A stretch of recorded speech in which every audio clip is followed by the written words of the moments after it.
It's incredible to have a power station constructed in space. How can this be accomplished? Is it even possible?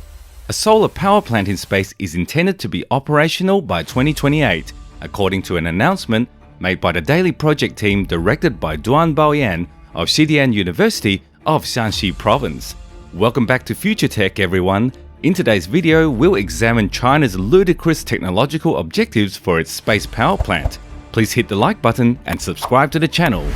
Similar to earlier revealed technologies by NASA and research by other organizations over the past 10 years, a research team from Xidian University in China has stated that it has successfully tested technology that would enable a space-based solar power plant to send electricity to Earth. The construction of China's space-based solar power system, or SSPS, had reached a new milestone when a research team from Xidian University recently reported that the ground recipient verification system had successfully passed evaluation, demonstrating significant technological advancements.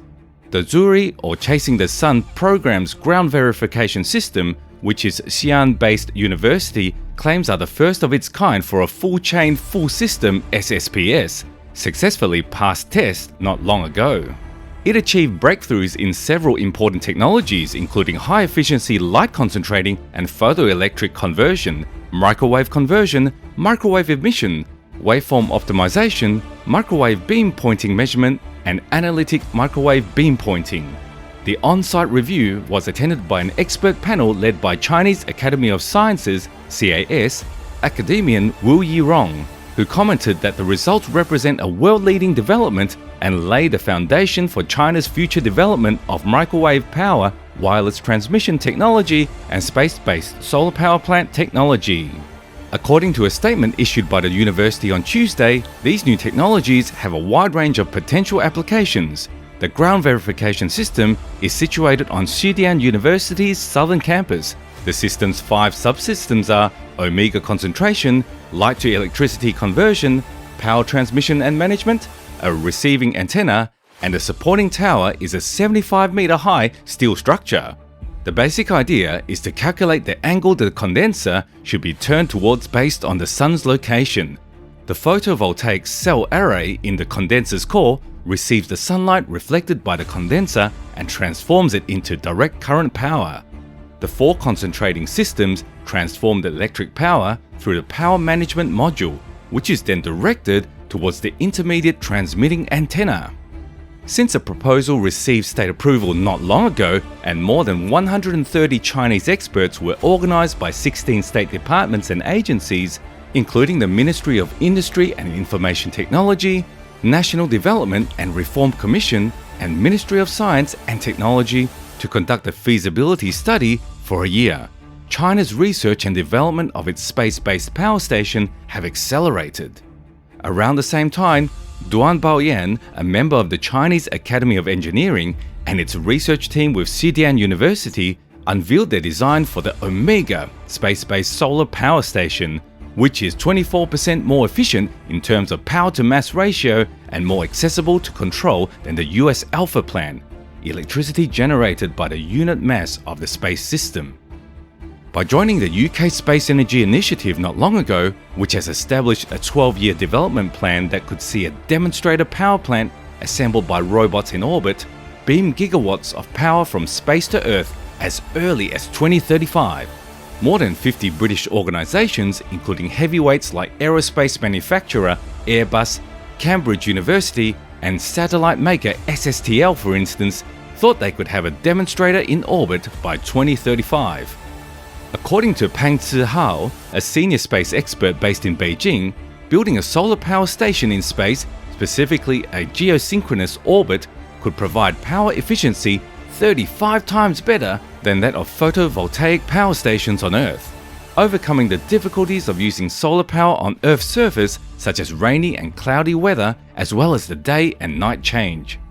According to Pang, there may be a huge range of potential applications. For instance, people may charge their electric cars everywhere and anytime without worrying that they cannot find charging stations on the road during the Spring Festival travel crunch. According to the China News Weekly not long ago, using a plan set a while back, China might create an experimental space solar power station by 2030 and a commercially viable space power station by 2050. And according to the most recent information, in 2028, the China Academy of Space Technology, or CAST, the nation's primary state-owned spacecraft manufacturer, intends to carry out an experiment of space high-voltage transfer and wireless power transmission. In addition to a solar cell array, a microwave transmitting antenna, a low-power laser transmission payload, a transmitting array, and a test power transmission across distances of 400 kilometers from orbit, the satellite will be able to generate 10 kilowatts of electricity. The publication Retrodirective Microwave Power Beam Steering Technology of Space Solar Power Station, released in the journal China Space Science and Technology not long ago, contains an update on CAST's intention. According to a press statement from the research team, it recently conducted tests in front of several academics and energy specialists from the outside, who confirmed the test's success not long ago. According to a formal announcement, a research team from Xidian University conducted the study.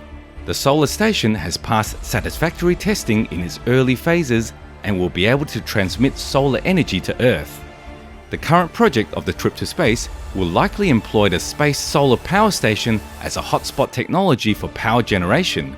The power plant will be 10 kilowatts in size. Researchers and students from the institution have constructed a look-alike plant at Xidian University. The 75-meter tall structure comprises 5 subsystems that view the solar power arrays. OMEGA, that's Orb-Shaped Membrane Energy Gathering Array, a strategy for solar energy production from space revealed some time ago, includes the project as a part. After establishing itself in a geostationary orbit, OMEGA's ultimate goal is to store solar energy. The procedure of turning it into electrical energy is as follows. Sending it to Earth completes the process. A 33-acre testing site is being built on Chongqing's Bishan neighborhood to evaluate the viability of a solar power plant in space. According to Xie Genxing, Deputy Chairman of Chongqing Collaborative Innovative Research Institute for Civil Military Integration, the facility would study the effects of microwave radiation that is beamed back to Earth while also creating space transmission technology. By 2050, the output of this station may increase to 20 gigawatts, according to the experts.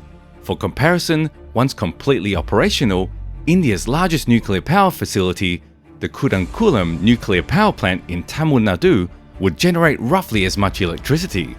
According to the study report, a full-scale microwave beam could emit around 230 watts per square meter of radiation on the ground, comparable to the amount of direct sunshine.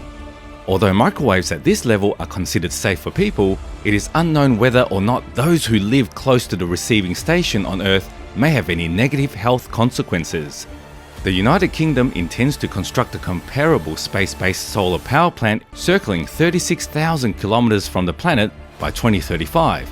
Thus, China is not the first to propose such a proposal.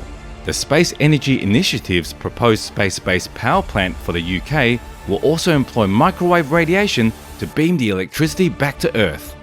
The initiative's modular power plant design will need about 300 rocket launchers the size of SpaceX's spaceship to get it into orbit. According to a Forbes story, the United States Naval Research Laboratory has previously tried such a solar energy generating technique using a Boeing X-37B spacecraft. By 2023, the US-based California Institute of Technology, or Caltech, intends to launch a $100 million test array for space-based solar power. There's a good reason why so many nations are embracing space-based solar energy. A space-based power plant is closer to the sun and is not affected by the atmosphere's power attenuation. Additionally, it is not affected by the intermittency problem because the sun shines in space at all times, day or night. Hence, combining these two elements, a space-based plant should be able to transfer more energy back to Earth consistently than an equivalent plant on the planet. The difficulty is the breadth and size of the project. According to Martin Soltau, chairman of the UK-based Space Energy Initiative, he has said that the technology needed to create a space-based solar power plant currently exists. Do you believe the new space-based power station is necessary? Does the world need a space-based station here on Earth? Leave your thoughts in the comments area below. Today's video has come to a close. Please give us a thumbs up, subscribe, and watch the other videos on the channel. I hope to see you again in a future video.